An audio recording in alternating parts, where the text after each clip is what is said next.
Hope everyone had a happy Thanksgiving and enjoyed the leftovers today. It's time for some SEC hoops here in Lexington, Kentucky. We got the 8th-ranked Kentucky Wildcats at home here at Rupp Arena, taking on the Georgia State Panthers out of the Sun Belt.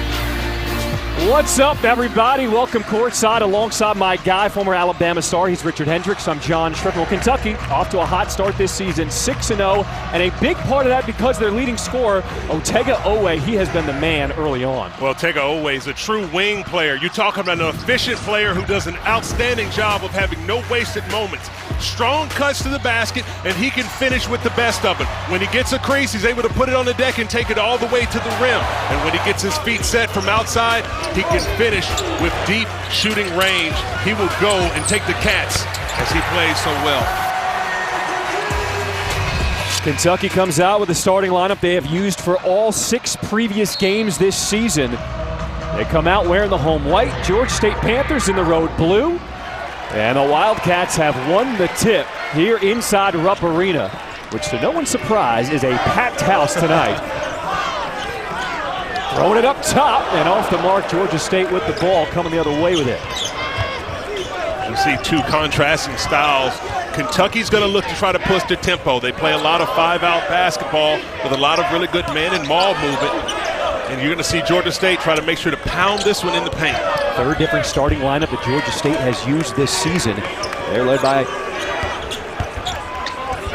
inside. That is Edwards. Cesar Edwards, the senior out of Hartsville, South Carolina, the Missouri State transfer.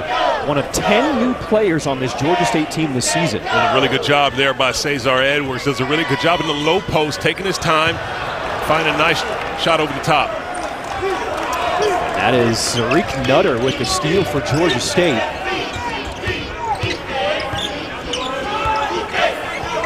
A very unique offense that the Panthers run. It is the UCLA high post offense. And Richard, I know you were very excited to talk about this offensive scheme tonight. Well, this is going to be a game of contrasting styles. If you're Georgia State, it's going to be all about controlling tempo.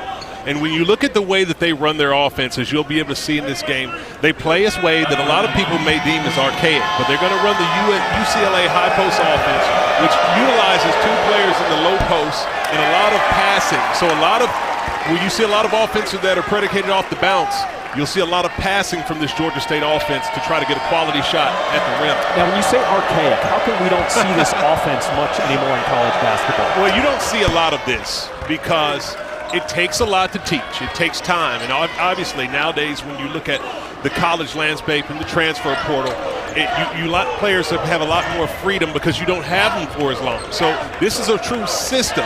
And when you're able to get it running, you're talking about it can be just as effective as any offense and really pick you apart.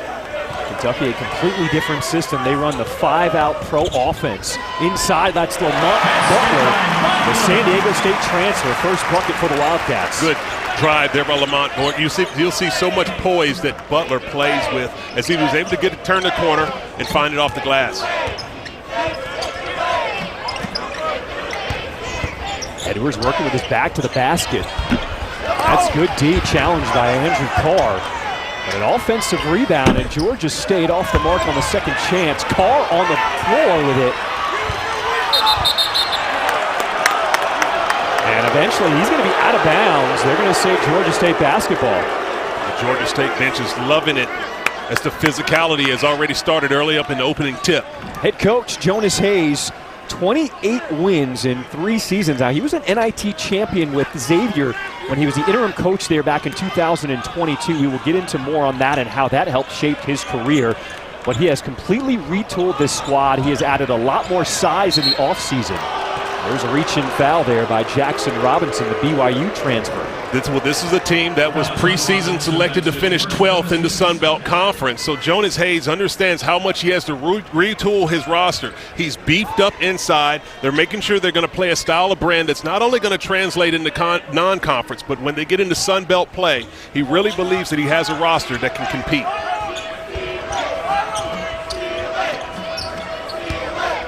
Early on, the offense has gone through Edwards. Dips his shoulder, and that one will roll off the rim. Kentucky coming the other way.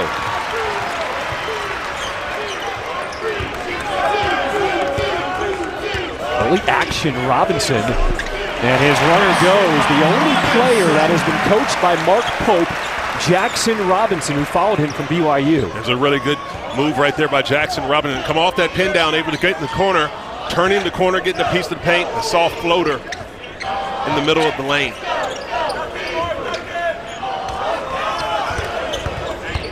Really clear out, Nutter with a hand in his face, and that's a tough shot. It is. You're going to see a lot of post-up action, but what that does for Georgia State is allows them to make sure that they control the tempo. They'll be able to get back in defensive transition and not allow Kentucky to get out and running. But that's going to be a tough cover right there with Jackson Robinson as he has that sweet floater falling once again. Especially when you come off that screen from the 7-footer Williams. Kentucky with an early 6-3 lead here at Rupp Arena. He has been battling inside. Didn't get that rebound, but the box out. And they forced the loose ball foul as Hamilton called for the whistle. Georgia State. Head coach for Kentucky, Mark Pope, in his first season, said their last game against Western Kentucky, it was a tough game. Western Kentucky got within 7 points in that second half, but he felt like it was a good challenge in a game that this team needed to go through. A really good tune-up for this game against Georgia State, as he knows that the physicality will be there as Williams cleans up the miss, but a little too late after the whistle. Strong drive by Lamont Butler going to the line to shoot for two. Foul called against Edwards. That'll be his first. As the athleticism for these Kentucky guards showing early, they've been able to get Butler the anytime early on this game. Well, the spacing allows them to do that. Obviously, they have the ability off the dribble drive to break their man down, but it's going to be a physical finish when they're met at the cup, as you can see. But obviously, the veteran play of Lamont Butler, able to get in there, get a piece of the body, and go to the free throw line. It's just going to be a matter if he can knock them down. He transferred from San Diego State, Lamont Butler, known as a defensive guy, coming from that defensive scheme from the Aztecs. But here at Kentucky, they're trying to get him to be more of a playmaker, and we see his offense here early on. Well, he's a winner. Obviously, he has a lot of experience from San Diego State in the NCAA tournament with the run that they had a couple of years ago. He's been able to bring that same type of attitude and mentality over, and a big reason why the Kentucky Wildcats are ranked in the top 10. Edwards backing down that sky hook. You see early on, Georgia State, they will run their offense through their bigs. Well, you know, at 6'10", 240 pounds, Cesar Edwards is able to get deep position down low. He can bang a man and get over that left-hand shoulder with beautiful extension on the jump hook. They're going to ride him down all night. Inside, Amari Williams, the 7-footer. Here's Butler with a hand in his face. His three off the mark. And a foul on the rebound. That one's going to go the other way. It's called against Amari Williams, his first.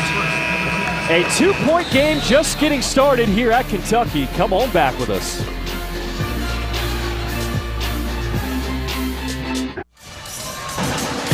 SEC men's basketball is brought to you by T-Mobile. Rock out at the T-Mobile SEC Championship Concert with Dan and Shay live December 7th at noon Eastern on Marty and McGee. Shots at the Kentucky men's basketball team serving some meals on Thanksgiving yesterday here in Lexington, Kentucky. Welcome you back inside Rupp Arena. A 2-point lead for the Wildcats. John Schriffen alongside Richard Hendricks. Richard, you played for Alabama. You played here inside this arena. Why is this place such a tough place to play for opposing teams? Well, you know, they talk about the tradition first and foremost, and you feel it. When you come in an arena of this magnitude, it's a packed house. Here a day after Thanksgiving, it shows the culture of Kentucky basketball. But you're not just playing against the five on the court. You have a fan base that's truly passionate about winning every single game on their home court here in Rupp Arena. And when you're an opposing player stepping on this floor, they make it very, very difficult. Even when you make your way to the arena, you see the lines wrapped around the building hours before they let people inside. This is one of the best fan bases in the country, and a treat to be able to watch a game. And when they get loud, wow, watch out. Malachi Brown will check in and run the point for Georgia State out of that timeout.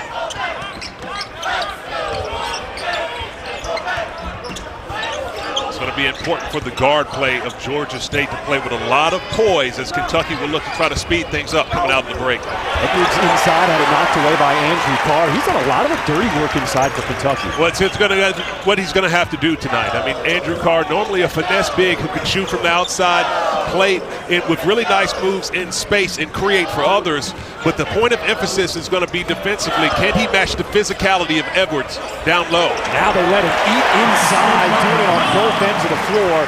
First bucket for Carr. And you see the beautiful footwork as he was able to get that spin move, using the nice technique, finding a little bit of an angle and laying it up. Kobe Brea also on the floor. He was defending that one for Kentucky.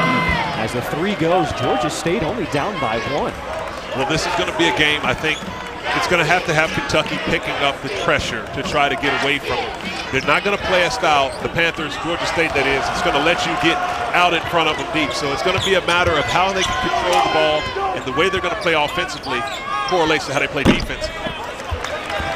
James 3 off the mark as Butler. Behind the back, nobody stops ball, and he goes coast to coast. Lamont Butler sensing that he had a little bit of a crease to take advantage of in that transition. Wraps the ball around his back with a beautiful left hand. Another quick shot for Georgia State, but this one goes for Nutter. Gets Georgia State within 1 again.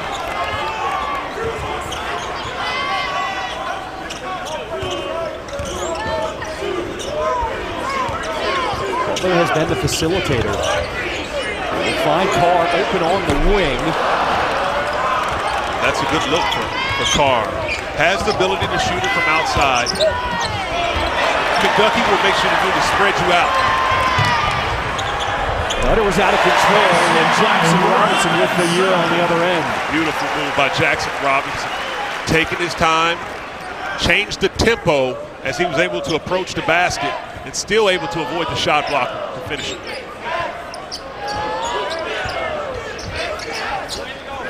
Edwards.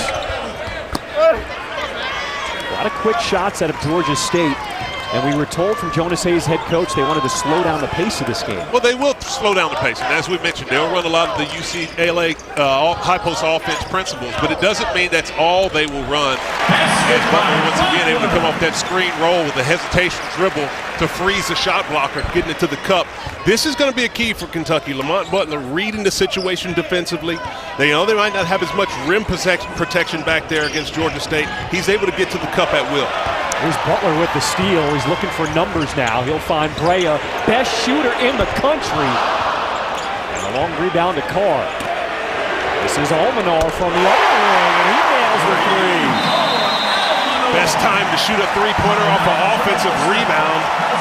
Almanar knocking it down. It's Kentucky doing a great job getting on the boards. Almanar able to line it up from outside. Kentucky up early. Kentucky on a 7-0 run with an 18-10 lead right now over Georgia State. Jonas Hayes, the third year as the head coach. We're going to flash it back to 2022. He was then the interim head coach at Xavier. Final seconds, the 2022 NIT. Jack Nunge with the game winner with just 3 seconds left to win the last NIT in Madison Square Garden. And Coach Jonas Hayes said that opportunity changed his entire life.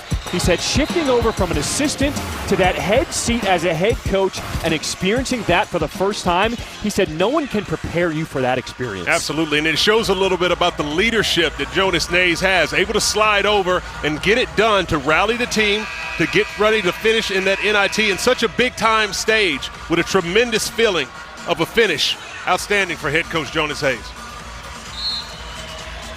Let's see if Georgia State can weather this run. 7-0 run by the Wildcats. Going to look to see some type of action they're going to dial up coming out of the set. Good job by Kentucky being prepared. Here's Lane, the quick pop.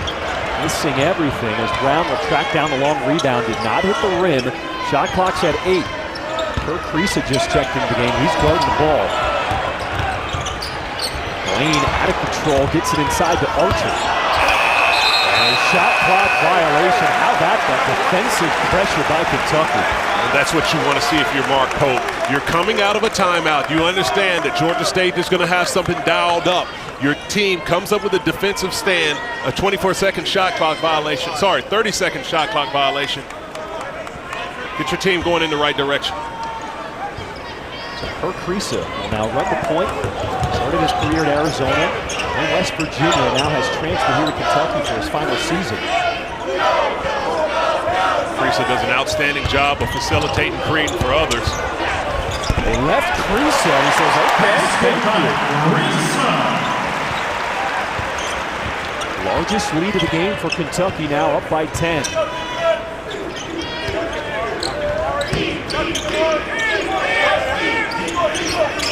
This is the points in the game. If you're Georgia State, you've been struggling to manufacture some buckets. There's been some adjustments been made by Kentucky, and that one right there by Mary Lane has got a huge bucket. Lane is the transfer from Winthrop. He is the best shooter on the team here for Georgia State. Mary Lane has a sweet left-hand jump shot. When he gets it going, he can fill it up quickly. It's an offensive foul called there on Williams. Ball going back to Georgia State. The dribble handoff, steps into it. Not able to have his feet set. Offensive foul. So Williams will take a seat with 2 fouls now in this first half.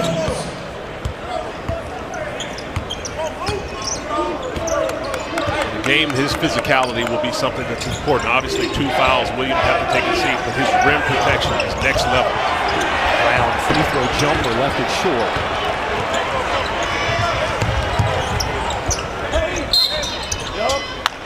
And a whistle away from the ball.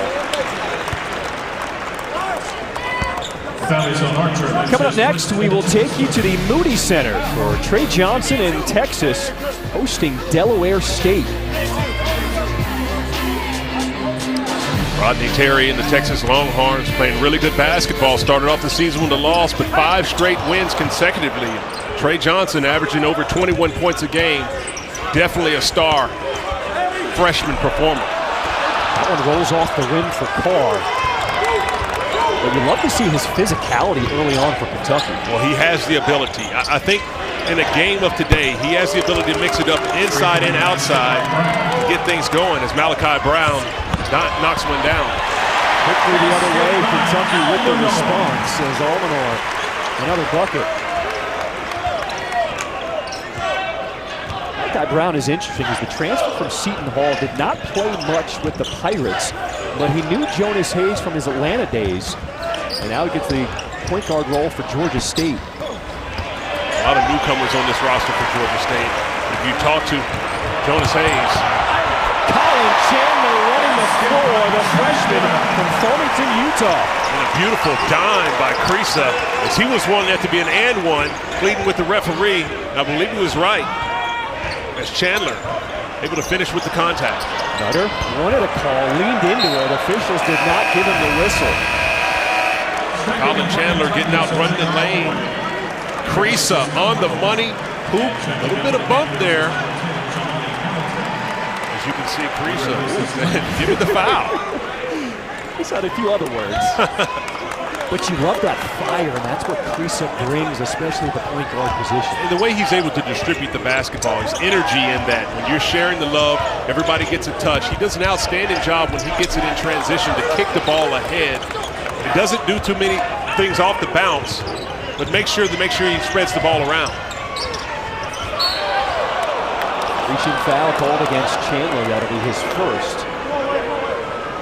Foul is on Chandler. That's his first and the team's. Give me your assessment for this Georgia State high post offense here in this first 10 minutes plus. Well, they haven't really run a whole lot of the principles of it, because if you see the physicality of Kentucky has done an outstanding job. They've had really good ball pressure and trying to deny certain points. The preparation has been there, but it's early in the season. The high post offense is something that requires a lot of reps to run. There's a little bit of a screech right there. You come to the side post action. He gives the handoff there, and Nutter able to find a crease to the lane. Beautiful action by Georgia State. Graham, his 3 short. Rebound to Brown. Georgia State not afraid to run with Kentucky, and Brown gets the and one. It's the freedom that you have in the transition game.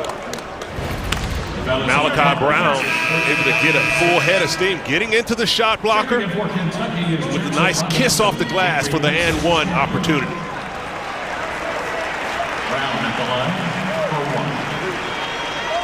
Malachi Brown once again, the transfer from Seton Hall, getting an opportunity to be the main point guard on this team for the Panthers.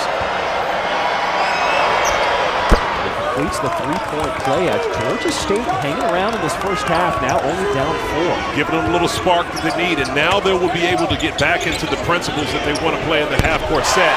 But defensively, you have to do a better job of making sure you get out on Carr, because Andrew Carr will make you pay. Such a weapon at 6'11", the Wake Forest transfer. Well, so much of the offense of Kentucky with 5 out on the perimeter, you have to have a big who can facilitate. Andrew Carr can shoot from the outside, he can pass to backdoor cutters, and he can even play in the one-on-one, so he's the perfect fit for what Mark Pope is trying to do.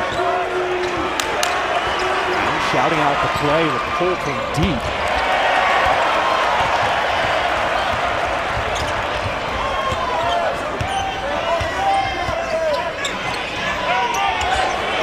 Brea will pull it, and that one just didn't want to stay down.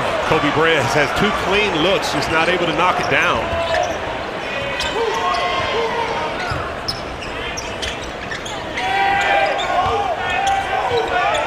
Cutter with the catch and shoot. Lisa cleans the glass. Outlet pass, Brea. And Robinson, too strong from the corner. See, Creason doesn't hold on to it at all. He lets it go in transition. Love to see the pass ahead. Jelani Hamilton, who's the Iowa State transfer, trying to go to work here against Robinson. Nutter lowers that shoulder, creates the contact, and gets the whistle. 7-point lead for Kentucky. When we come back, we're going to break down this offense with some Hendricks and Oates. Spacing kills all defenses, and Kentucky spaces just as well as anyone else. Mount Poe's 5-out offense is a thing of beauty when it really operates, and you have to have some really good bigs who can make some decisions from the high post. Kentucky spreads you out, all perimeter shooters on the outside. They're able to dime you with high-low action. With 2 big men, they can get into screen roll action, and no one is in the paint because you must respect the shooters. Then you have the facilitators to go high-low with big-to-big passes on the money to create easy looks. They get out in transition and run when they can. And obviously, as we touched on with Andrew Carr and his ability, no one in the paint, he can take advantage of that on the isolation situation, taking his man all the way to the basket for easy, high-percentage shots. And the way that they share the basketball, so connected, backdoor cuts, spaced out on the perimeter, kick it out to the corner, wide open threes. So when Kentucky is playing their 5-out offense, they are tough to stop. They call Andrew Carr on this team the uncle. Now, he's not the oldest guy on the roster, but he's one of them as a graduate student. And he said he kind of has that old soul. And the guys look up to him as one of the elder statesmen on the roster. Well, experienced player in the ACC, and he did work for many years at Wake Forest, inside and out. Now transferring over here to Kentucky, this fan base who really appreciates high-level IQ basketball will really enjoy Andrew Carr as he's off to a great start to start off his tenure here with the Cats.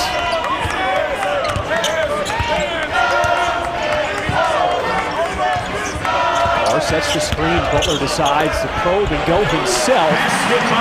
Another bucket for Butler. He's got 9 to lead the way. And that's exactly what he does. He probes, he makes sure to get the defender on the hook, on his hip. Very strong in the lower body, can change directions and pace, and when he gets the crease after the defender and rim protector has bailed out, he sees an alley for him to lay it up.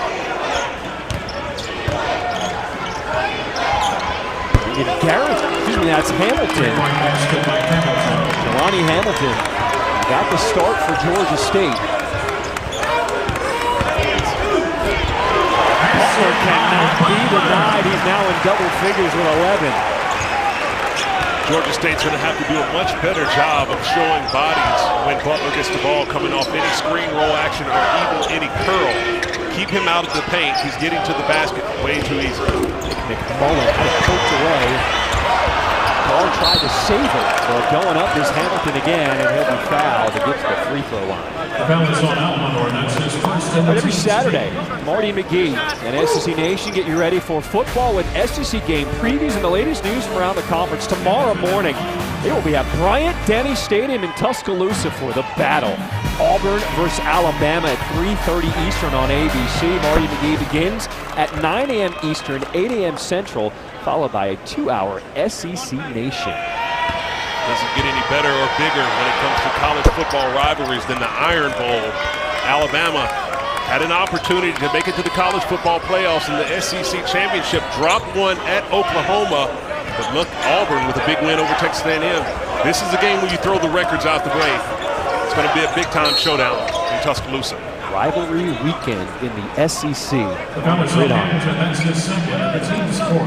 Now called against Jelani Hamilton, his second.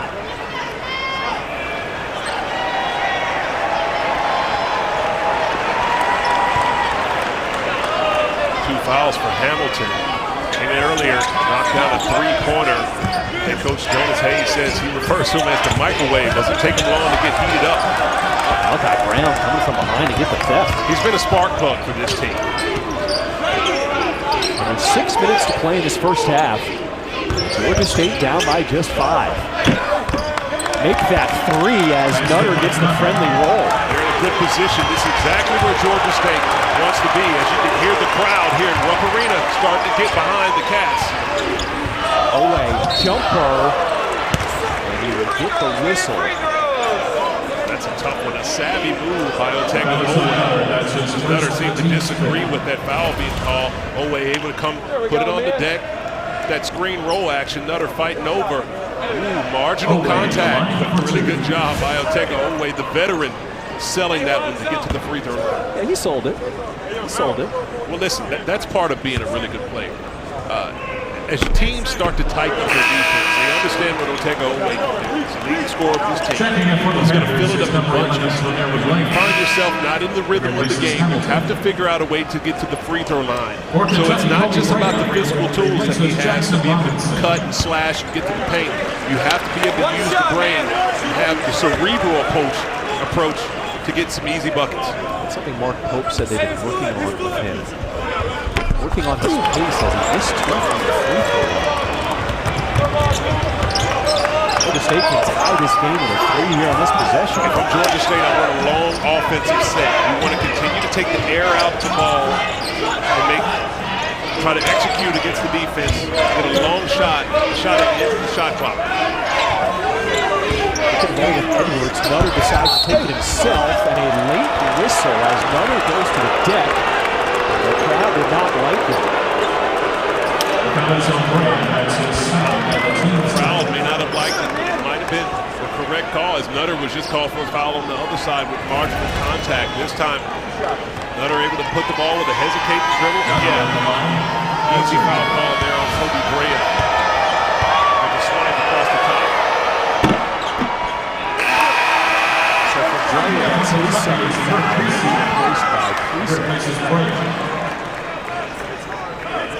How is Georgia State able to hang around in this game right now? One shot, man. Well, what happens when you're able to slow down the tempo?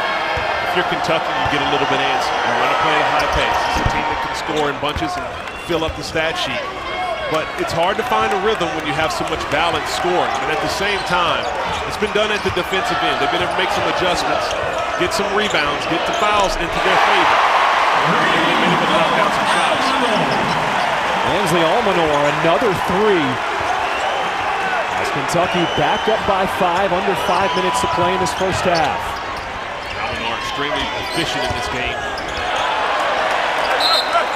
Edwards, that hard dribble, lost it going up, turnover. Ansley Almanor been extremely efficient, knocking it down, got a wide open look. No, got a help from the corner. And Almanor able to knock it down.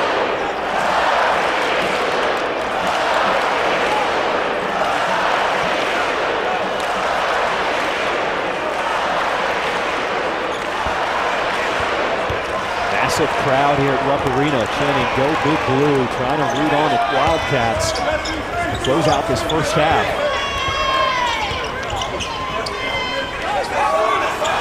Oh, the clear out with Edwards inside. Edwards, and he gets the end. Just too much Andrew Carr. And he's loving it, getting a little juice from the crowd. Outstanding patience by Andrew Carr in the paint, getting over his left shoulder. It's a nice bump. Beautiful jump hook off the glass. And that's a big foul because the second personal on Edwards at 6'10". Georgia State loses some size as he goes to the bench. Yes, it softens up the defense for sure. Now Kentucky can try to continue to impose their will defensively, picking up the defense and then translating that over to the offensive end.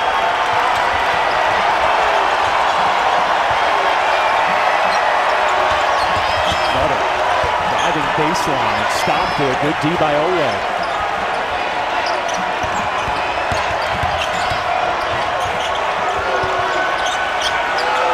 Nick McMullen, the UNC asphalt transfer, had it poked away from behind. Kriisa gets it up. Away! Defense and offense. Great scouting report on the flip side for Kentucky.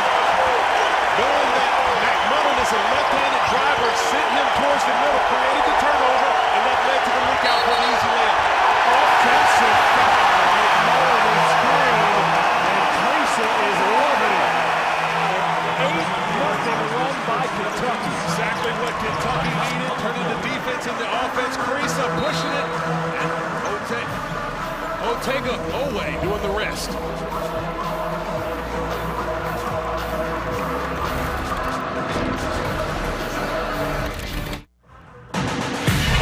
Zari Nuka, Pat Bradley in studio. We'll see you at the half. Take you around a couple of big football games in the SEC, but also a big day of hoops. As far as Kentucky goes, what stands out so far? I love the Cats in transition. We already have 9 assists. This team is an excellent passing team. A couple more SEC teams playing in big games now. Ole Miss and Oklahoma in tight tournament games.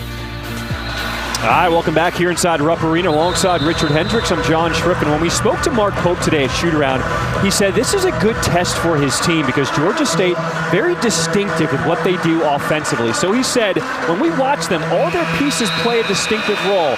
Can we stay true to our scout and execute? That's what I want to see tonight. Well, the last few possessions, which had led to the 8-0 run by Kentucky, were a scouting report type situation. Nick McMullen, strong left-handed driver for Georgia State. Kentucky does a really good job when he got the ball on the pinch post to send him back to the right hand. His weak hand led to the turnover, which allowed Kentucky to get off to the races and spark this run and get the building into it. 10-point lead for the Wildcats. They go inside to Oweh. And a reach-in foul called against Nutter. That'll be his second foul. These are an important moment here for both teams with 3 minutes and 23 seconds to go. Georgia State with an unnecessary foul right there on Otega Oweh, sending them to the line to shoot for 2. With the game in balance, a 10-point differential. This is for Kentucky. You want to push this to 15 or even more points going into halftime. If you're Georgia State, it's important to be disciplined because the surge of Kentucky is starting to roll, that you can put some stops together to try to keep this deficit under 10 going into the half. Well, it's interesting. 2 guys from Newark, New Jersey are talking a little bit at the line. Oweh, who knocked down the free throw, talking to Nutter, who fouled him. Brick City represented here in Lexington. Just a little friendly conversation, probably after that hard foul that Nutter just made. But it's a physical type game, and Nutter's playing really good basketball, but they're going to have some quality possessions here to close out the first half.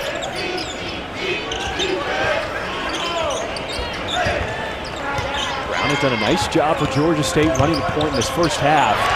Almost lost it there. Kentucky turning up the defensive pressure.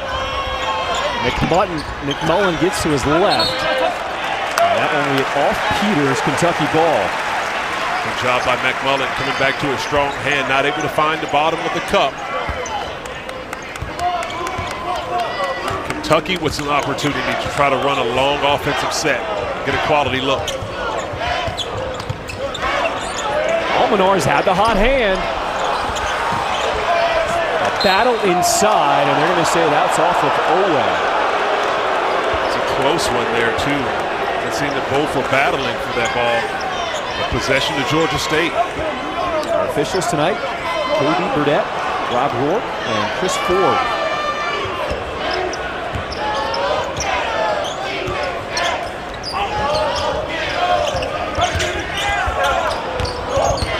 Hamilton off the bounce. And it's Butler, does not have numbers. They'll find Kriisa, left alone on the wing. Beautiful find in transition.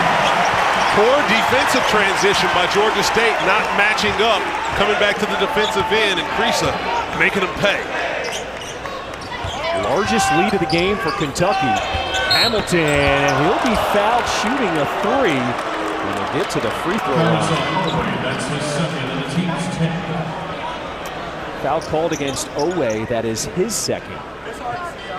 All right, here's tomorrow's rivalry weekend college football matchups right here on the SEC Network and the ESPN app. At noon Eastern, 11 a.m. Central, Kentucky will host Louisville in the 36th annual Governor's Cup game. Then Arkansas squares off against number 21 Missouri in the 16th annual Battle Line game. And at 7:30 Eastern, 6:30 Central, we'll have a SkyCast version of the Texas A&M game from just above the field. I still haven't gotten used to Texas and Oklahoma in the SEC, but it is nice to have them in one of the best conferences in the country. They're definitely coming in making a difference.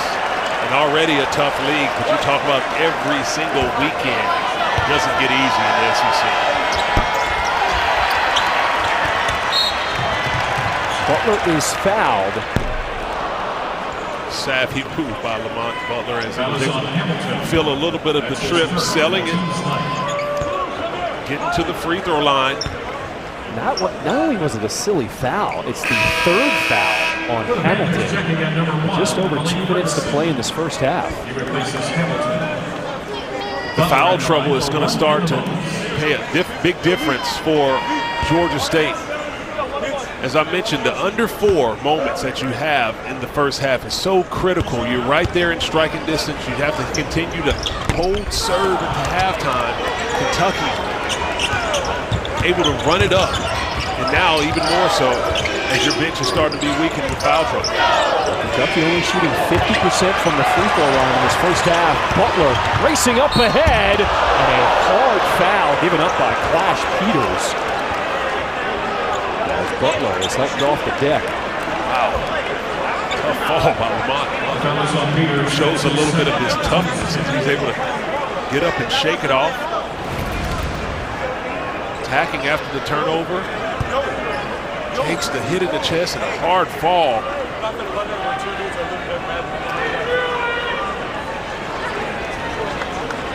A little shaken up. Mitchell shows his toughness, gets to the line. He can settle down and knock down 2. California guys tangling up there. Butler from Moreno Valley, California. Clash Peters, the freshman from Long Beach, California.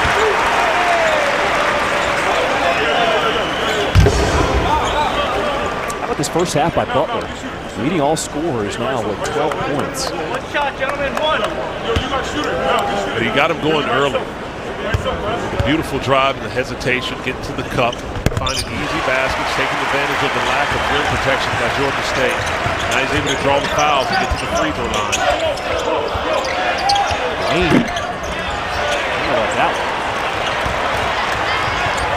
Kentucky looking to push it. Good transition D by the Panthers. You gotta love the pass ahead from Kriisa.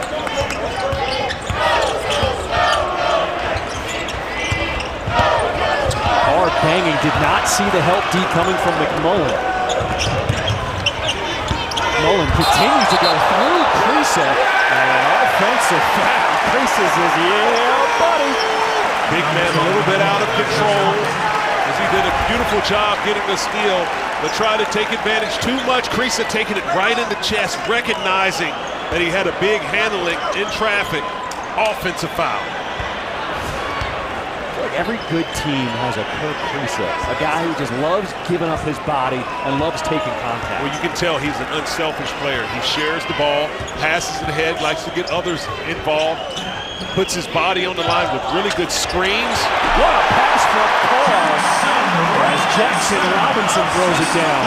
Little taste of that 5-out offense. Andrew Carr, diming Robinson on the backdoor cut. Beautiful. Under a minute to play here in this first half.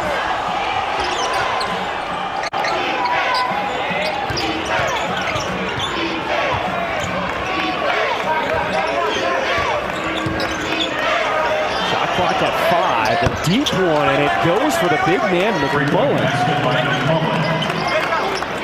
Big shot by Nick McMullen, not known for his outside shooting, but able to hit a big one that Georgia State really needed.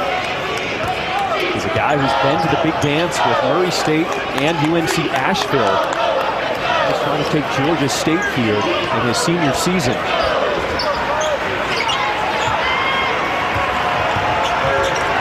Shot clock turned off. 7 seconds to play in this first half. Butler guarded by Brown, and it's off his foot, Georgia State ball. Look for Kentucky to extend a little bit more pressure. 4.4 seconds to go here in the half. Don't want to let Georgia State get a clean drive with a full head of speed. Here goes Malachi Brown. 3 seconds, 2 seconds, will get it up. And missing front rim. Kentucky closes that first half on a 17-4 run over the last almost 5 minutes to open up a 48-33 lead at the half. Last 5 minutes was the key to this game. Kentucky did a really good job of putting their foot on the gas, picking up the defensive intensity, getting Georgia State out of sorts. Huge reason why they had the advantage going into the half. All right, we will send it to the studio. Darinoka, Pat Bradley standing by. Kentucky up at the half.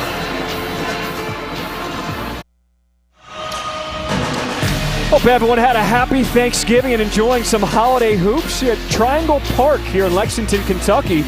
Wildcats with a 48-33 lead over Georgia State at the half. It was a 2-point game at the 5-minute mark, and then Kentucky flipped the switch. What started on the defensive end with outstanding pressure and energy, which led to easy leakouts for slam dunks. They get it running. They find the open shooters when you don't have good defensive transition. And then the patience in the 5-out offense. Dime you on the backdoor cut. Jackson Robinson, the recipient of the beautiful pass by Andrew Carr. Points in the paint dominated by Kentucky in that first half. Georgia State, it was Zariq Nutter leading the way with 12 points. Lamont Butler for Kentucky, he had 13. Alongside my partner, the Alabama former star Richard Hendricks, I'm John Schriffen. What is the key for Kentucky the opening minutes here in the second half? Well, Kentucky has to continue to put the foot on their gas. This is a situation where now you have a largely Georgia State is going to have to try to pick up the tempo. So it's going to play into the favor of the Wildcats that they're going to get out running. But it's all going to start on the defensive end. Can you put a lot of heavy ball pressure on ball handlers? And then when you create the turnover or the rebound, get out wide and get to running.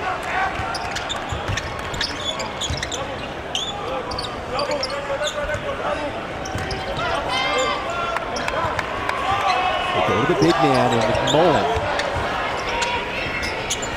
It's UCLA high post offense. A lot of patience on this set. And Brown with the facial from deep. A good start for Georgia State out of the locker room. And that's a win right there if you're head coach Jonas Hayes. You want to see if your team can execute the offense. Now, here's a game, obviously. You're playing against Kentucky, who's a top 10 team on the road. You understand the situation, but you want to continue to build your offense and get better and better with each rep. Ari Williams with a miss, spent most of that first half on the bench with 2 fouls.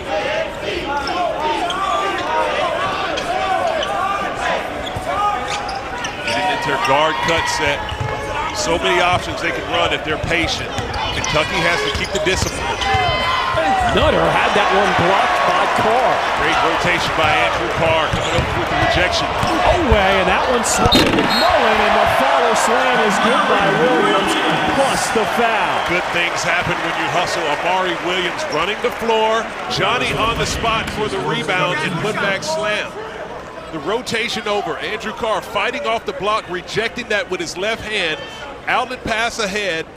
Amari Williams cleaning up the putback and one opportunity.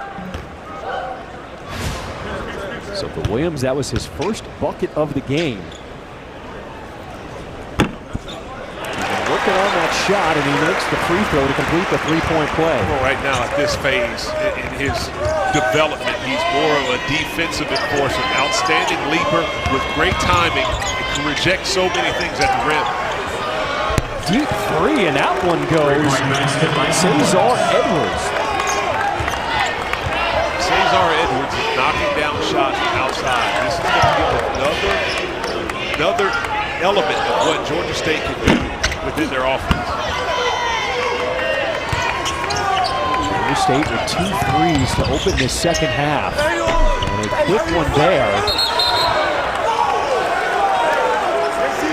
So the big man didn't get a touch on that possession, and then bad things happen for Georgia State. A foul on the rebound. That's on Edwards, his third. That's the one that the Georgia State coaching staff teams disagree with that one. Edwards seemed to be battling, got tied up right there. Nonetheless, the ball heading back to Kentucky.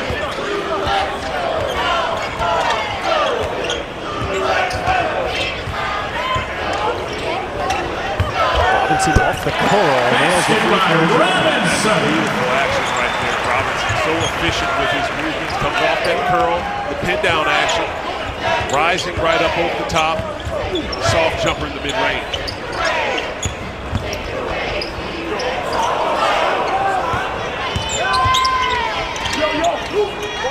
Ball movement now here by Georgia State. Shot clock's at 7. Extra passes to Edwards, and he nails another three.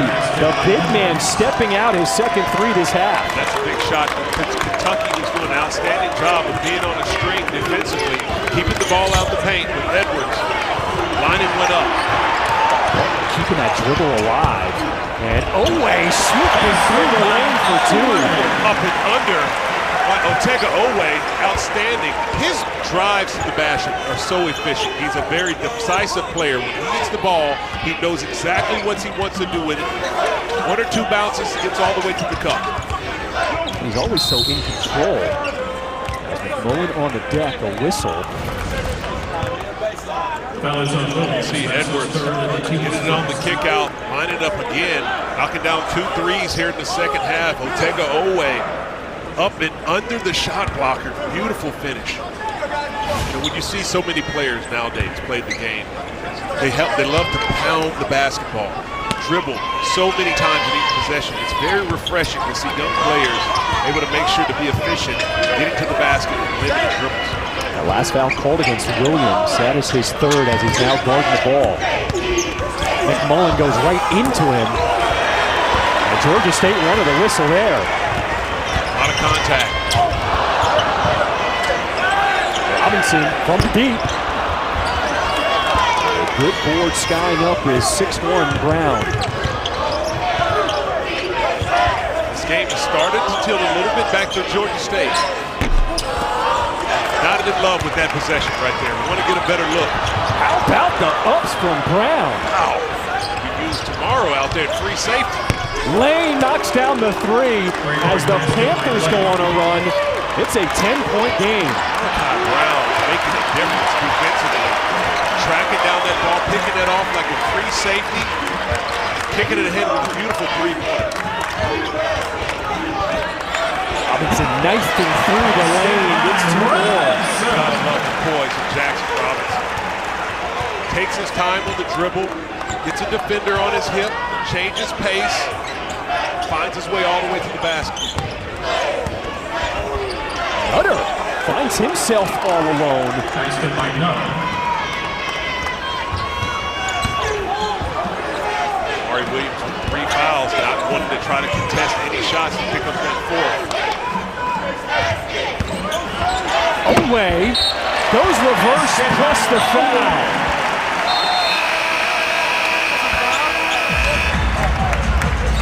Georgia State started to make a little bit of a surge. It's Malachi Brown picking that one off and getting off into the races, kicking it ahead. Lane knocking it down. Just ignite the fire inside. I just can't wait. This is SEC ACC basketball. Comes down to pride. We'll do the very best we can to represent the SEC. Let's go. Yeehaw! Pony up. Better watch out. Bring it on. There's some history, there's some hatred. Roll, Tide, roll. Stay out.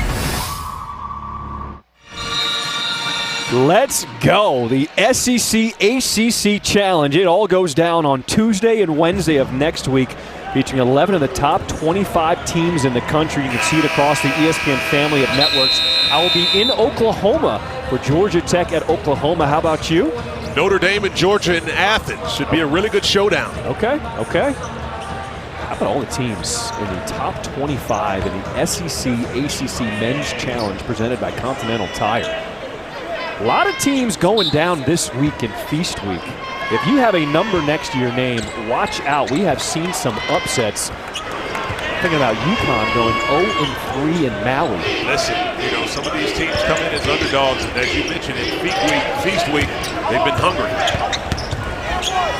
Edwards all the way to the cup, missing McMullen in traffic, and he will get fouled on the putback. You see the physicality of Georgia State coming out of that timeout, wanting to try to impose their will. Nick McMullen, that's what he does. Averages a double-double, 10 rebounds on the season on average, getting busy on the offensive glass.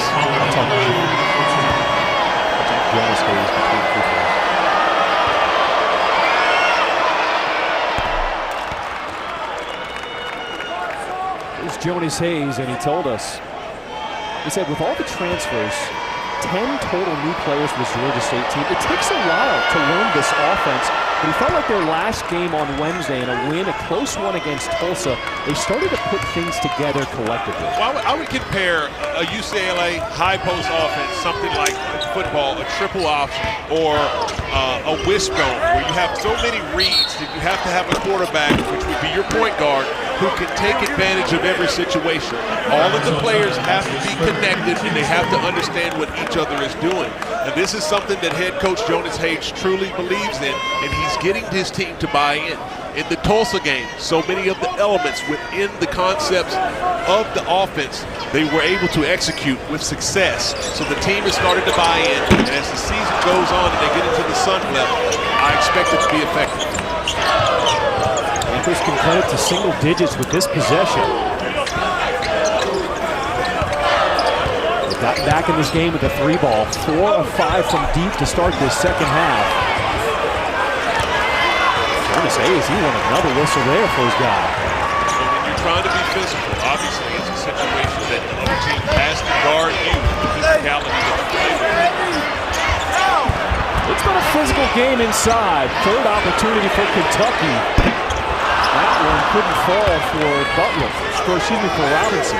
It's a big offensive set right here.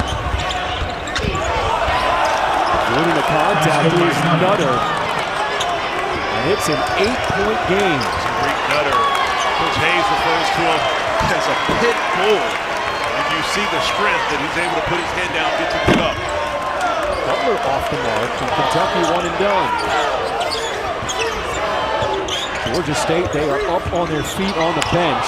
McMullen, free throw jumper. The lead is down to 6.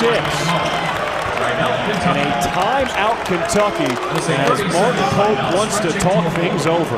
Big time run by Georgia State, been able to get it done, getting stops when they need it, and converting on offense. Kentucky legend, he was the Y, Patrick Sparks, back in the house. Played on the hardwood from 03 to 06, got a standing ovation here from this Rupp Arena crowd as we look at the offensive ranks for Kentucky this season. first in the country in terms of points per game. They get out and run with you, and 3-point field goals made, 9th in the country, but right now they are in a fight with Georgia State. Well, the tempo has been slowed down. This is the style that Georgia State wants to play, the physicality. We talked about it in the open. They're going to make sure to try to pound the ball closer to the rim. It's the body blow after body blow that Kentucky has had to take. Now they're going to have to weather that to try to get back into the game. It's going to have to start on the defensive end. Can they get some stops and then get out and running? Space out Georgia State, and then if they can get the shots going from the outside, it'll open up for easy driving lanes on the interior. Didn't you play against Patrick Sparks? I did. Good to see him. He was going through his shooting progression. You talk about a shooter. You have flashbacks? Oh, man. That was the guy on the scout report. You cannot leave Patrick Sparks open. He would make sure he would knock it down from our days at Alabama. But we might have had the upper hand one night. We had a good night one night in Rupp back in 2005. So really good player. Glad to see him out here being the Y, the chant. See what the Wildcats can do coming out of the timeout called by Mark Pope. As Kriisa runs the point. Bray is a guy who's a sharpshooter, has not been able to get on track so far. He's been in foul trouble in that first half. Inside, Oweh just kind of pushed it at the rim. Great execution by Kentucky when they needed that basket. Georgia State comes out of the timeout situation, switches up the defense, throws another look at him, but Kentucky recognizing that, finding the soft spots.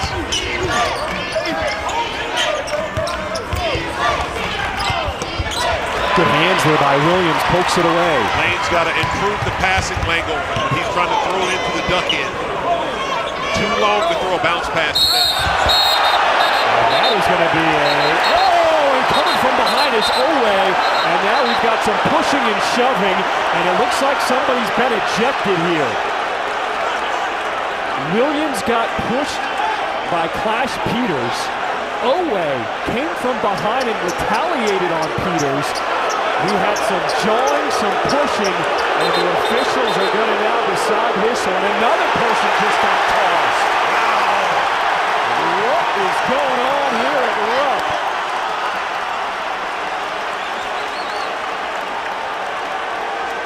As the officials have to sort this one out to see who's going to be ejected. This seems it's going to be a significant blow for Georgia State. Peters already hitting the exits as they talk things over.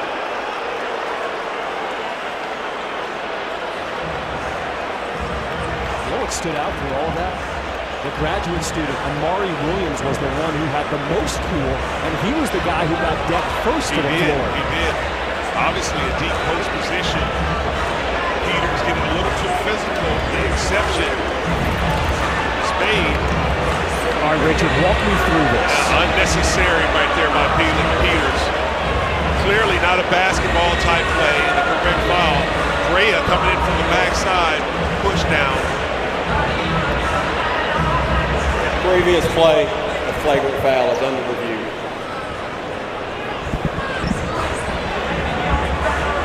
All right, so the officials just came over. It was called a flagrant one on Clash Peters as he comes out and just undercuts Amari Williams. Clearly not a basketball play. The officials are going to go to the monitor and see what happened extracurricular after that initial whistle.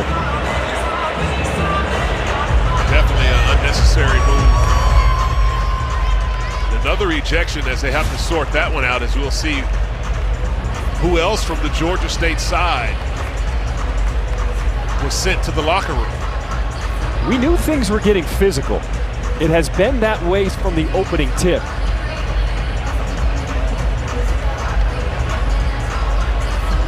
And now the officials, KB Burdett, Rob Rourke, and Chris Ford will try to sort this one out. And it's going to be a lot to look at, as you're going to have to make sure that there was no one player to leave the bench area and get onto the court as well to see who's going to continue to be a part of the game. And you hate to see that because this was such a good game up until this point. It was. You've seen your runs by both teams. Obviously, at the end of the first half, Kentucky was able to have a surge to increase their lead. Georgia State made all the adjustments that they need to start out the second half, doing a really good job of controlling tempo and getting defensive stops. coming off the last timeout, switched up the defense, but Kentucky executing well. You could tell that the momentum was about to go right back in favor of the Wildcats. All right, here's what the officials are looking at. That was potentially a punch thrown by Nutter. And then a shove there to Kriisa. As Owe, he's the one, he's been jawing back and forth since this game started. As Williams tries to gather his Wildcats to get away. We'll have to look as it continued the frame on from that one. The official pointed and made another ejection. I don't know who it was as we get another look at Nutter. As you mentioned, getting physical. What did we talk about early on? Coming here into Rupp Arena, this environment, you're not just playing against Kentucky, you're playing against this fans, the environment. And Georgia State head coach Jonas Hayes said, the key for us, we have to be poised. How are we going to handle a situation like this? Well, this is going to be an adverse situation for Georgia State because when play resumes, they're not just going to be playing 5-on-5. It's going to be another 20,000 plus on the heels of Georgia State. So we look at it again.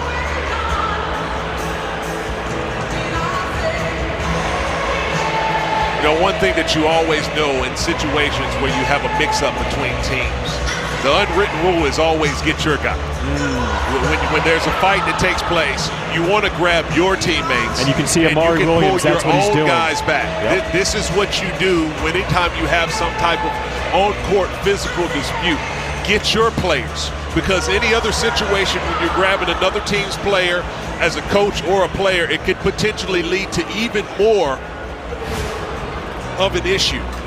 This is taking a long time for the officials to sort out after all the extracurricular, after the initial flagrant one was called against Clash Peters. It's got to be a lot. I mean, you talk about the players, but I don't know if there was anyone that stepped on the court. They're going to have to see who all is going to be potentially ejected.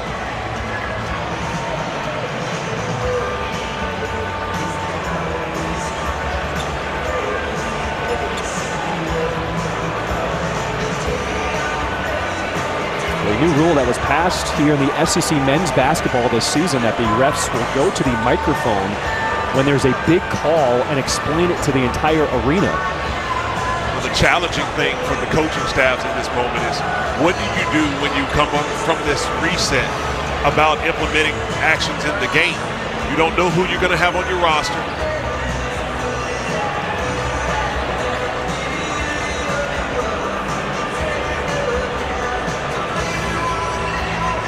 Officials have gone over to both head coaches, Jonas Hayes and Mark Pope, to explain. We are waiting for them to come over for our explanation to see what has been handed down after the initial flagrant one.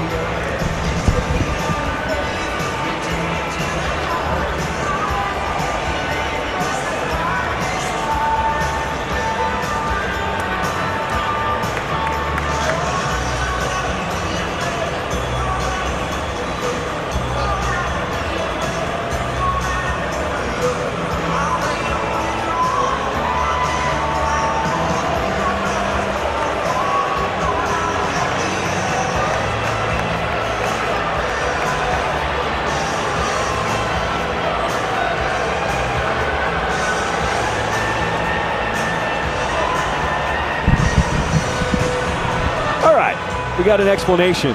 So multiple technicals have been handed out to both teams, but because there was so many on multiple players, they're all going to cancel out. And what's going to happen is they're going to go back to the initial flagrant one foul against Clash Peters. He got an additional flagrant technical foul and an ejection. Those are going to be the ones where Kentucky will shoot free throws. Honestly, John, I love it. I mean, I understand you don't want to see these type of physical confrontations on the court, but you have one player who obviously in Clash Peters who was able to start this with an unnecessary roughness foul early on in the back of Williams, but the others that were kind of mixing it up a little bit to be able to sort that one out in a game where you have both teams getting back into this one. Let's play it out on the court. That is Clash Peters after his ejection going into the locker room. That is what started all this. And once again, props to Amari Williams. He was the guy who got fouled initially, that hard foul that sent him to the floor, but he calmly got up, gathered his guys to try to keep the peace and get his guys back to the bench? Well, I think from his point of view, he was posted up trying to get position. I don't think he knew what actually happened. But Kobe Brea was able to see from the weak side the way that Clash Peters was able to try to make that foul, that it was something to take exception to. Here, things were escalating, but it's Amari Williams, the grad student from Nottingham, England, gathering everybody together saying, come on, we don't need this right now. Great show of leadership right there. And that talks so much about the character that Mark Pope talks about. We have a flagrant foul on number 21 blue. Dead ball contact technical fouls on 4 white and 7 blue. Those will offset, and we'll play off the flagrant foul, which Kentucky will shoot 2 and have the ball on the baseline. Will be resumption of play.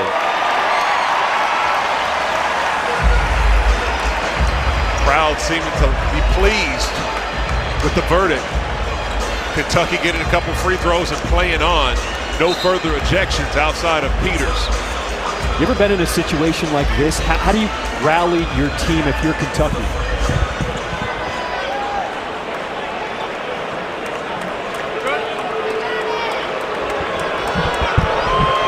So a correction here. So welcome back, Clash Peters. The first one on him was a flagrant, and the second one is a technical. So he has not been ejected, and he is back on the bench for Georgia State as Williams knocks down the first free throw. So basically, just play ball.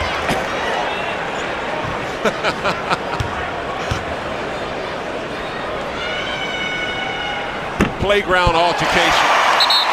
No harm, no foul. Let's get back to playing some ball. If you're Kentucky, how do you keep your composure here with a 10-point lead? Well, I think the momentum is about to switch into the hands of the Wildcats. Obviously, the crowd is getting into it. You just made 2 free throws to make this thing a 10-point game. The crowd is starting to chant "Go Big Blue," and you have a baseline out-of-bounds opportunity to make this a 4-point play in this series.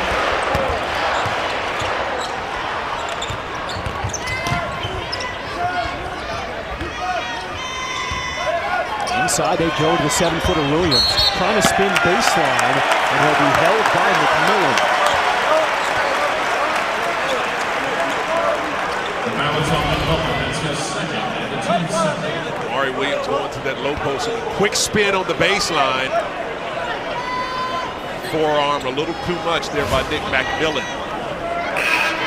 Baseline out of bounds opportunity. This is if you're Kentucky.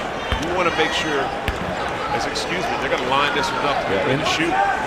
In the bonus now, this will be the front end of a 1-and-1 for Williams. Tonight, a 55% free throw shooter.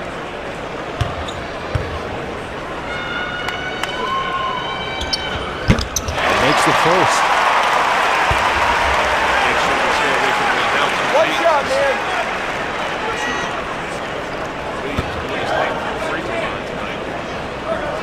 This guy almost averages a double-double. Brings the defensive presence, the rebounding presence. Now the touch at the free throw line. Here comes the crowd at Rupp Arena.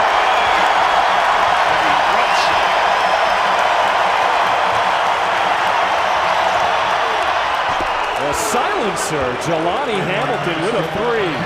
He heats up quickly. Doesn't need much space to get one off. Hamilton with the silencer. Williams inside, and he's just too strong. Great move by Amari Williams, taking his patient time with the low ball. Pump fake, power finish. As good as this game has get, Ben, it feels like it just went to another level. It has. And the execution in the half court has taken to another level as well. Lane, step back 3. That's a tough one inside. And Creason, they might look at that one because that was above the shoulder area. Immediate timeout on the floor. Williams has scored the last 6 points for Kentucky.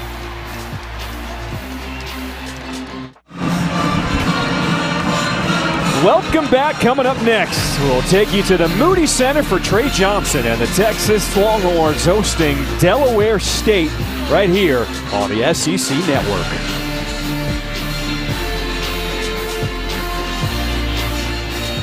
The Littlest fans in the house enjoying themselves here in Lexington, Kentucky. Maybe a little closer fight than Kentucky expected. An 11-point game here with 11:35 to play in the second half. Well, it's kind of been exactly what I've expected all game long. When you have a different style of play, it's definitely something that throws. It's like a curveball. You know, it's a changeup, something different that you're not used to seeing when everyone else is playing with so much pace and space at a fast speed. When you have a team like Georgia State who's trying to limit your offensive possessions, slow down the tempo, and be powerful in the paint, it's something that's an adjustment. But Kentucky has done a really good job of handling all of the blows that Georgia State has been able to deliver. Now, we got a chance to look at that last foul on Kriisa on that rebound. It was more of a flop. It looked worse than it really was when we saw on the video. As Kriisa, though, was fouled and will go to the free throw line. Justin Archer trying to hustle for that offensive rebound. Swim move a little bit high around the neck area, but nothing too fragrant. But nonetheless, Kriisa on the other end with a chance to increase this Kentucky lead.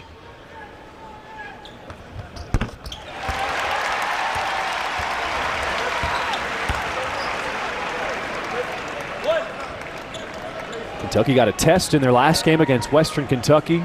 Another test here tonight against Georgia State. As Kriisa makes them both. Interesting to see what type of adjustments will be made coming after the timeout. Look at him jump in the passing lane. Away! Hello!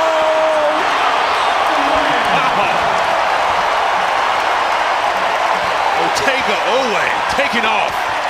Yeah, he just did that.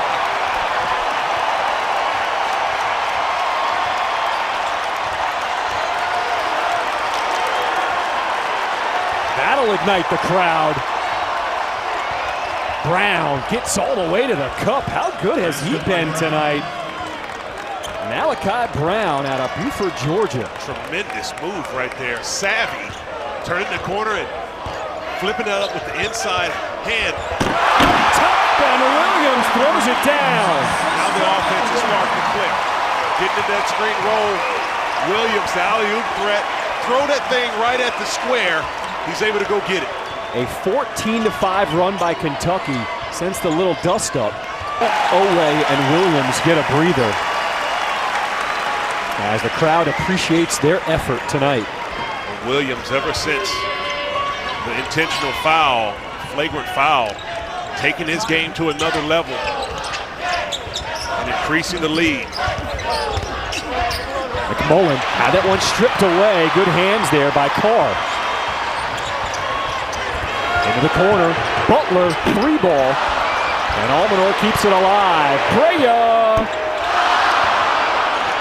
Third opportunity for the Wildcats this possession. I think the fan base wanted to see that one drop for Kobe Brea more than he did. Brea gets all the way to the cup and throws it down. That's phenomenal recognition right there by Kobe Brea. He's 0 for 5 from three-point, but you're talking about a guy shooting over 60% from three-point range this season. Recognizing he doesn't have it, puts it on the deck and shows the beautiful left-hand dunk. Kobe Brea with the hesitation jam with the left hand. Phenomenal. Welcome back to the SEC Network. Let's check out the Good Hands play brought to you by Allstate. And it's been some plays, the runouts by Kentucky. What's the physicality? They've been making sure to run through screens with a lot of power, not allowing the easy dribble handoffs. As you can see, Otega Owe just taking that ball and getting off to the races.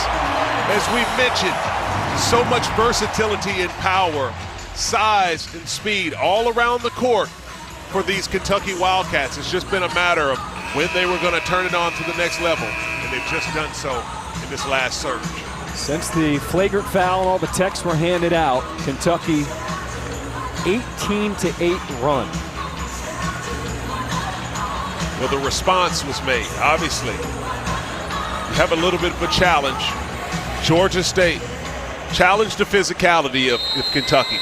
They were able to answer and get it done on the scoreboard.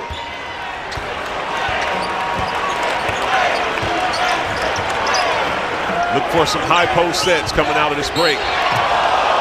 Butler a little too active there. Called for the reaching foul. That'll be his second.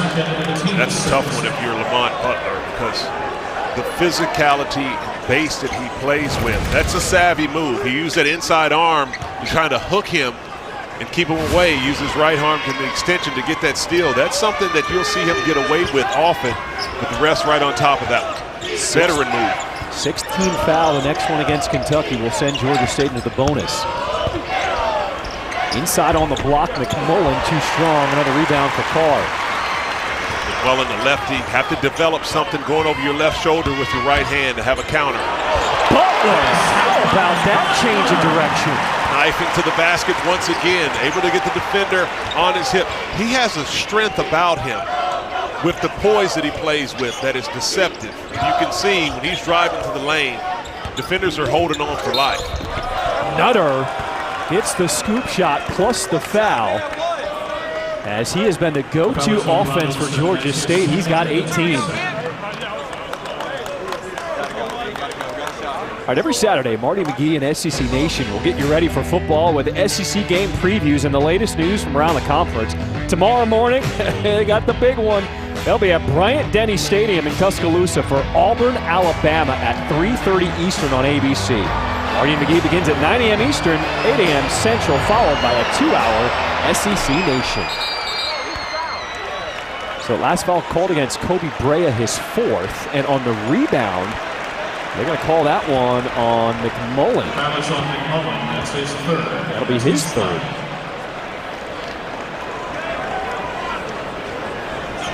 So the officials trying to tighten this one up. Almanar at the line. As Almanar will go to the free throw line and shoot the front end of a 1-and-1.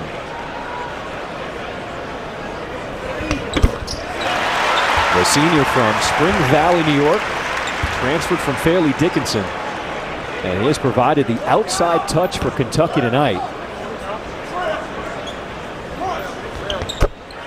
Knocks them both down, and he's got 12 points. Anthony Almanar has been extremely efficient, which is a staple for this Kentucky team. We talk about the pace in this game. Brea turned his back, but still got his hand up in the air to get a piece of that one. Backhand block by Kobe Brea. Beautiful extension. Inside, Carr lowering the shoulder with the touch inside. He's now in double figures with 10. And you got to love that right there. That was made. He was able to come to a 2-feet jump stop, use the ball fake to move the defender, get him off balance just a little bit, and then the jump hook off the glass. 6 Wildcats now in double figures tonight. Rolling off the rim, tip out by Carr. Robinson pulls it away. Kentucky's been able to get the game back in their favor. Brea have not had the touch tonight.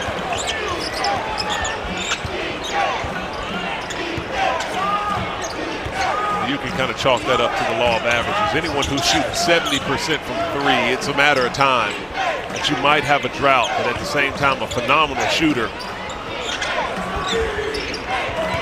Edwards calling for it inside, and he'll be pushed by Almanar. Foul is on Almanar. That's his third. That'll be his third.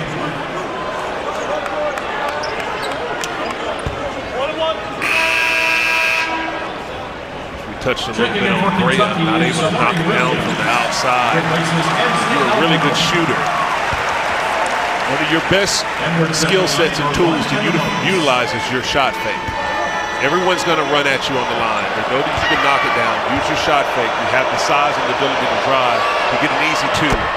Set up your game on the outside by taking advantage of the freebies on the inside. He's a guy who's had to work for everything his entire life. Growing up in Washington Heights, northern part of New York, Manhattan. Said he would get up at 5 a.m. to shoot shots in the park because when the adults got to the park, they play on that single rim.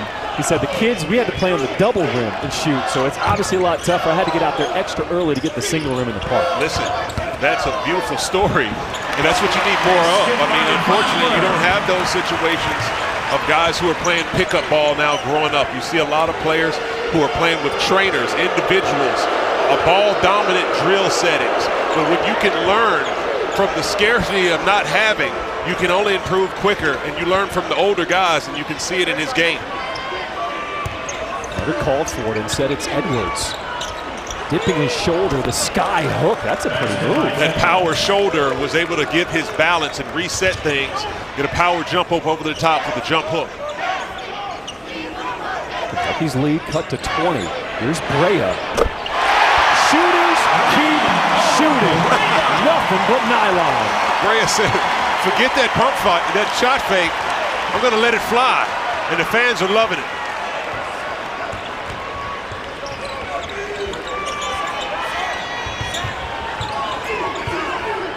Brea now locking in defensively. Edwards back inside the paint. That one ringed out. Butler, the no-looker as Williams couldn't get it to go. Game starting to open up for Kentucky. And a push off from Nutter as Brea. For Nutter, that'll be his 5th, and his night is done.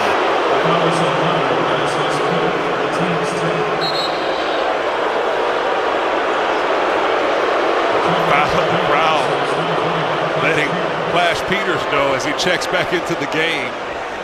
You said this is a smart fan base. They don't forget. They know the game, bro. They know the game.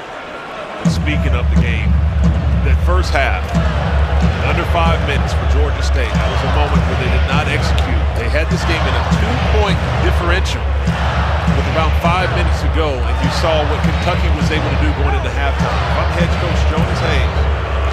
Wait, so the Kentucky players are courting that clash. Peters like, wait a minute, wasn't his dude ejected? So it was clarified. He got a flagrant one and then followed up by a technical. He was not ejected. He went to the locker room, they brought him back, and now he is returning to the court for the first time. Well, you know, you talk about cats, the Panthers and cats. I guess he has 9 lives. He's back in it again. Robinson from deep.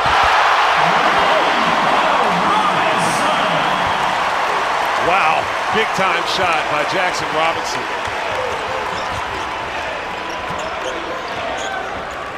This is a point in the game with a little bit over 4. If you're Georgia State, you want to execute. You're finding yourself, the game is getting out of reach, but you want to win the last 4 minutes of this game. Edwards leaning in, and he gets the shot plus the foul. That's a big start right there by Cesar Edwards. Going with the power move once again, had the smaller Butler on him. The mismatch takes it right to his chest, elevates right over the top, gets the and one. It's a teaching moment that you want to have for players. They feel and sense that the game could be over, but you want to keep playing the possessions. Don't play the scoreboard. 93-70 game, 23-point difference. If you're Georgia State, you're jumping in your press and to continue to compete and build for the duration of the season. Jonas Hayes, head coach for Georgia State, said they're going to keep track of each 4-minute stretch. They call them 4-minute wars. Nice runner by Robinson as he has picked up the scoring here late in the second half. He's so smooth. He plays so laid back and relaxed. Knocking down the threes, coming off those curls, gets freed up in space, and with the soft touch, he makes it look effortless.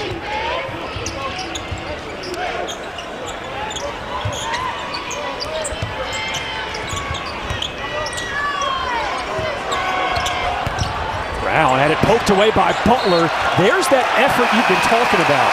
It's there, and it's the strength that Lamont Butler has as a deceptive defender that's able to lean on you.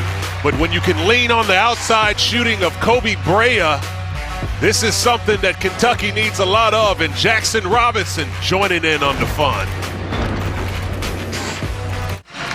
A lot of familiar faces here in Rupp Arena. Some coaches who have really won a lot of championships. A look at Jim Herrick, who was the former head coach at UCLA and Georgia, and Coach Jonas and Jarvis Hayes in the early 2000s. Rick Pitino, obviously, winning the national championship in 1996, and with Mark Pope now on the sideline for the Wildcats. Two head coaches in this game who have mentors who were national champions back in the 90s. The coaching trees run deep. And we talked to Jonas Hayes about what it's like having his brother, his twin brother, Jarvis Hayes, on the staff. And he said Jarvis played in this offense when he was at Georgia, so he said he believes in it almost more than I do. Well, a huge asset to have, as you have a twin brother who was a really good player at Georgia, a first-round pick, the 10th overall pick in the NBA draft in the early 2000s, had a really good career, playing about 8 years in the NBA and then playing an additional 8 years abroad overseas. A phenomenal player, and now he's on his staff helping his brother Jonas out as they try to continue to do really good things in the state of Georgia. Now Kentucky pulling away in the second half, but Georgia State, you can tell they're starting to get this offensive scheme. They're going to be a problem for some teams when they come to conference play. Oh, absolutely. You know, when you talk about what they're doing stylistically, Jonas Hayes spoke so much of that his team from last season needed to get a little tougher, needed to beef up. He has the pedigree of playing for Jim Herrick, who won a national championship in 1995 running the UCLA high post offense, an offense that has won about 15 national championships going back to the John Wooden days. So he's been able to implement this, and he thinks it will be really effective in the Sun Belt Conference. I don't know about that one. It was almost like they were waiting for a whistle against Clash Peters. Listen, and that'll be his fifth. If you're an official, you don't want this Rupp Arena crowd to come down on you. Clash Peters stepping into that screen. Ooh. Is that a foul? I don't think so, but you know, they let him hang around earlier after the last foul, so get a second crack at it, but Cats have 9 lives. I don't know how many Panthers have. I think that was his last one. Williams raked on the rebound and still got it to go. Are you serious? Man, Amari Williams has stepped up his game in a big way. Dirty work under the boards, carving out space, long arms, activity, powering up through the contact with the left-handed finish. Wow. Yeah, he said, I don't miss a day in the weight room. He showed all the offensive numbers where Kentucky ranks in that first half. Even with Georgia State trying to slow down this game, the Wildcats hitting 100 again this season. Well, it's good to see that both teams are trying to be true to their identity. As we talked about, they're trying to slow them down, but for Kentucky, keep doing what you're doing. You have to play to your identity. They play so fast, they can shoot from the outside, they space you out, they get to running, and they were able to turn the defense into offense. He's from the heights, and he's shooting from deep. Kobe Brea, let him know.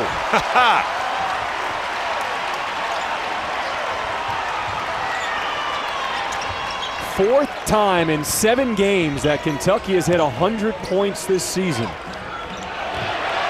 that one's going to be a turnover. Kobe Brea with a sweet touch. Great screen by Williams to free him up. The rotation, that's a pure shot. The bench is loving it. Mass substitutions and the crowd loving the effort out of the Kentucky Wildcats that second half. Well, they stepped up in a big way. Georgia State did a really good job to start off the second half of getting back into this ball game. But the response was made. It got a little bit physical, but Kentucky made all the big plays when they needed it.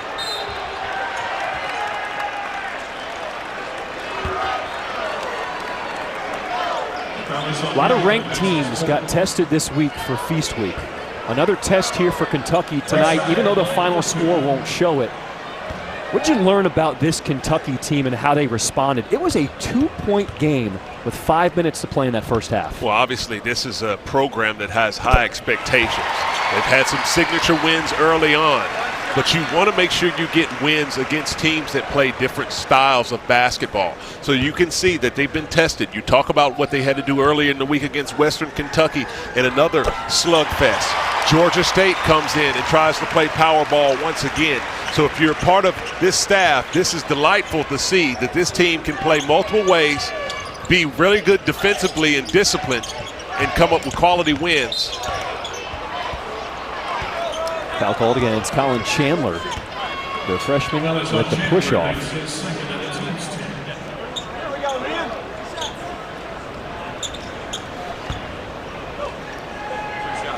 Lane at the line for 2.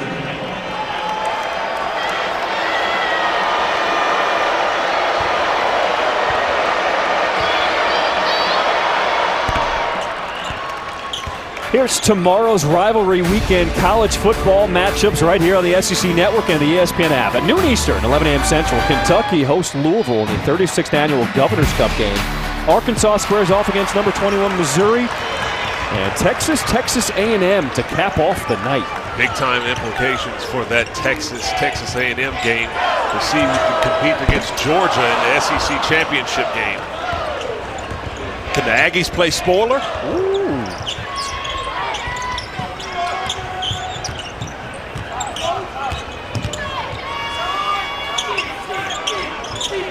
One minute left in the game. Edwards still battling inside. He has had that hook shot all night. 18 points now he has for Georgia State. Well, he got working early on in this game. He was able to finish strong. Some positive things from Edwards.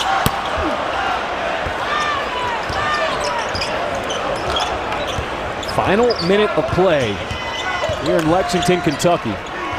Edwards straight on. He showed up tonight. Cesar Edwards is a player. In the Sun Belt Conference, he's going to be something to be reckoned with. He now leads the way, 21. Krisa, he is just pulling.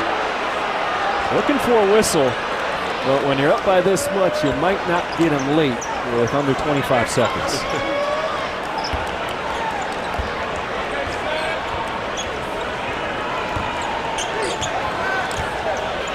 Shot clock turned off. 20 seconds on the game clock. An impressive second half performance from Kentucky. After the dust up, they took control of this game. The Wildcats were able to answer the bell with a response and able to get this lead. Some really good things done by both of these ball clubs. Big future in this season for both teams. That'll do it. Our final, Kentucky 105, Georgia State 76, as the Wildcats go to 7-0 for the first time since the 2016-17 season. Thanks for joining us tonight from my partner Richard Hendricks. I'm John Schrippen. We send you now to Texas hosting Delaware State.